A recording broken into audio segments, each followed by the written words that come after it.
video, pero dentro de lo que se pudo aprender, ¿qué piensan? ¿Qué les sucedió con el video, digamos, con el compromiso político de Domingo Asun?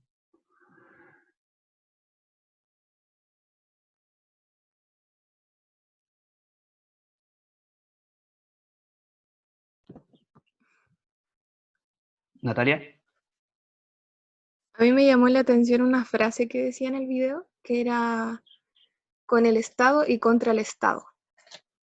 Como creo que la intervención es súper importante tener en cuenta que a veces hay que ser estratégicos y de verdad tomar a veces como oportunidades municipales, estatales, y que eso no te hace estar como con el enemigo, sino como saber aprovechar ciertas oportunidades que puedes transar como para llegar a un lugar de manera más rápida, más eficaz, y que de verdad puede causar como un impacto también por las condiciones materiales que eso te entrega.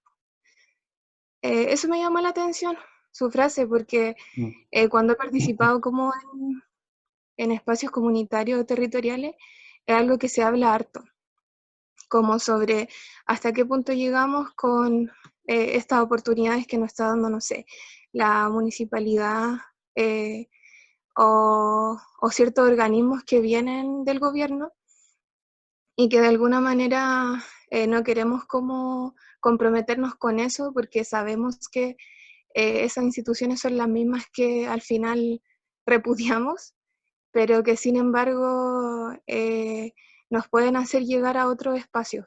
Eh, y eso, como ser estratégico a veces es importante. Yo creo que también, o sea, no sé si tenía que ver con eso, pero a mí me llegó de esa manera, como lo que dijo. Eso fue algo que me llamó la atención y otra cosa que decía que había participado, o sea, como que había movilización a la homosexualidad en la universidad y me quedó la duda como si él era homosexual o no, porque, bueno, pero no sé, eh, depende de la respuesta que voy a dar mi perspectiva, pero eso también me llamó la atención, como si no es homosexual, como ese término, no sé si como que me incomoda un poco, de que posibilitó como un espacio, pero él era homosexual o no,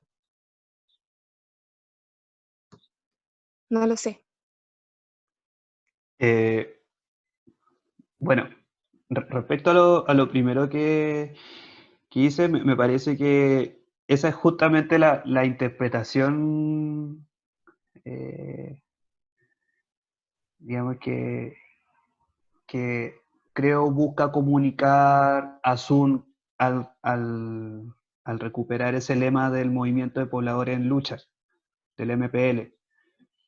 Eh, una posición estratégica que se asimila mucho a lo que luego vamos a ver en políticas sociales. Esas son las sesiones destinadas a política pública cuando Alfaro recupera una cita de Chin diciendo bailar con el monstruo. Aprender a bailar con el monstruo. De alguna forma, y que pienso que tiene mucho símil con la idea de con, pero en contra del Estado, eh, con la idea de no negar esos espacios, como dice Natalia, como posibilidad de injerencia, como posibilidad de acción, dadas las posibilidades que significa justamente trabajar en esos espacios, tanto hacia adentro, se podría decir, en la desconstrucción de las dinámicas que los constituyen, ya sean burocráticas, ya sean verticales, ya sean prescriptivas, etcétera, pero también un campo de acción hacia afuera, es decir, resignificar, por ejemplo, las intervenciones que se desarrollan en distintos ámbitos. Ahora, la psicología comunitaria, digamos, por un lado está con y contra, se podría decir, el Estado, o sea, no como definición, pero se podría concebir así de manera estratégica.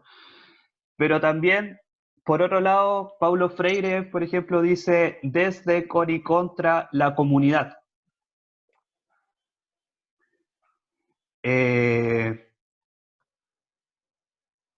Y es interesante pensar que se arman, digamos, estas dimensiones, Estado y comunidad. La psicología comunitaria, se podría decir, no niega ninguna posibilidad de acción, ni en el Estado, ni en la comunidad, pero se mantiene como en el tránsito permanente, que justamente se corresponde a su ejercicio reflexivo. Es decir, voy a estar en el Estado, pero por mi ejercicio reflexivo voy a tratar de construir y construir nuevas formas. Voy a estar en la comunidad, pero por mi ejercicio reflexivo voy a desconstruir y construir ciertas formas. Y eso lo sitúa en un lugar de permanente tránsito y de permanente estrategia. Y eso me parece que es súper interesante pesquisarlo porque, eh, bueno, no sé, un dato medio anecdótico. Estamos haciendo el libro de las conferencias internacionales y me tocó escribir la presentación del libro y al leer, digamos, todos los artículos que llegaron de los distintos expositores, eh, de todo el mundo, en verdad, y de todos lados, una cuestión como tratando de pesquisar como, ya, cuál sería una idea central de estos artículos, es justamente ese lugar como intermedio que ocupa la psicología comunitaria, no solamente entre comunidad y Estado, sino que, por ejemplo, entre lo micro y lo macro, entre eh, el cuerpo y la mente, entre...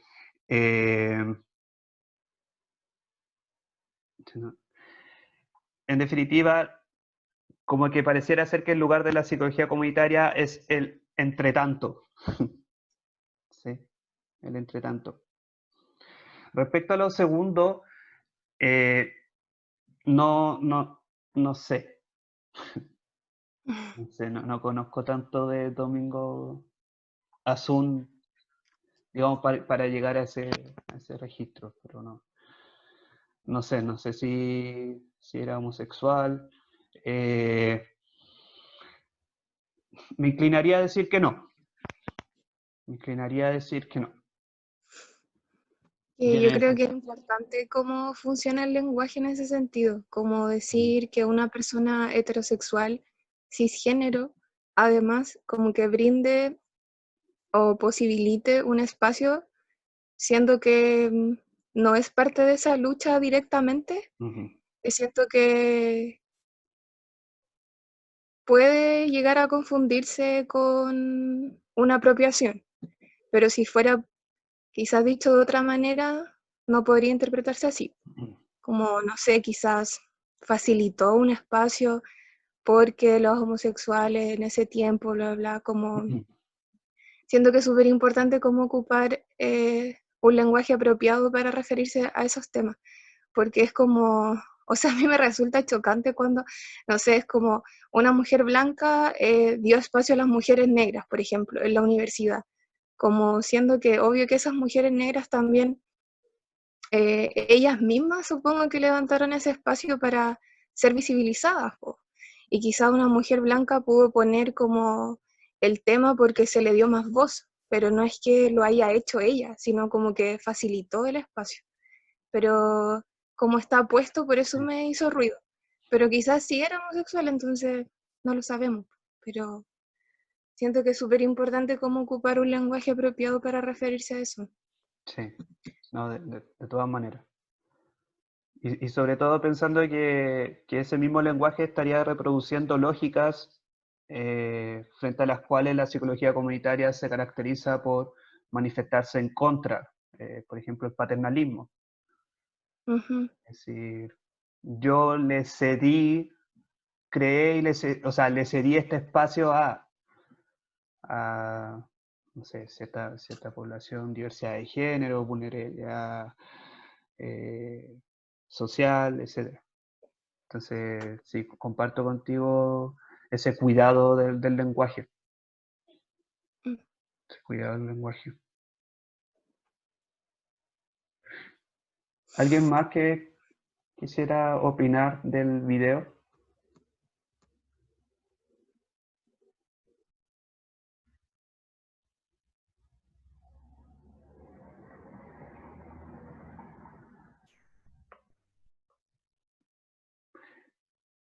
Bien.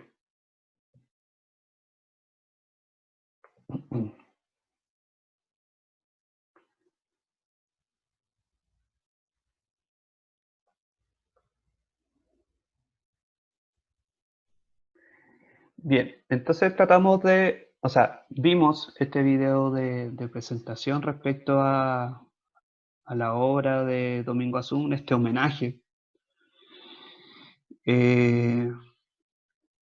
Y que me parece que es un buen video en cuanto a que describe la relación general que ha tenido la psicología comunitaria en el marco de la historia de este territorio, Chile. ¿Sí?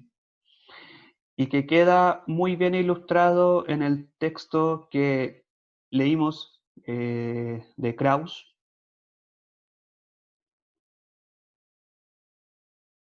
sobre la trayectoria histórica de la psicología comunitaria en Chile. En dicho texto me parece que queda sumamente claro el vínculo intrínseco que existe entre la psicología comunitaria y el contexto histórico-político. En específico, se podría decir que el contexto histórico-político va a influir, condicionar y o determinar el campo de acción de la psicología comunitaria. ¿Y de qué manera queda ilustrado esto si nos remitimos no solamente al video, sino que también al texto de Krauss? Es, bueno, por los siguientes etapas, periodos históricos que caracterizan, digamos, a la sociedad chilena y el modo en cómo se relacionó con ello, y no solamente se relacionó, sino se vio influenciado el campo de acción de la psicología comunitaria, como queda bien establecido en el texto de Krauss. En la década del 1960, bajo la reforma socialista del Estado,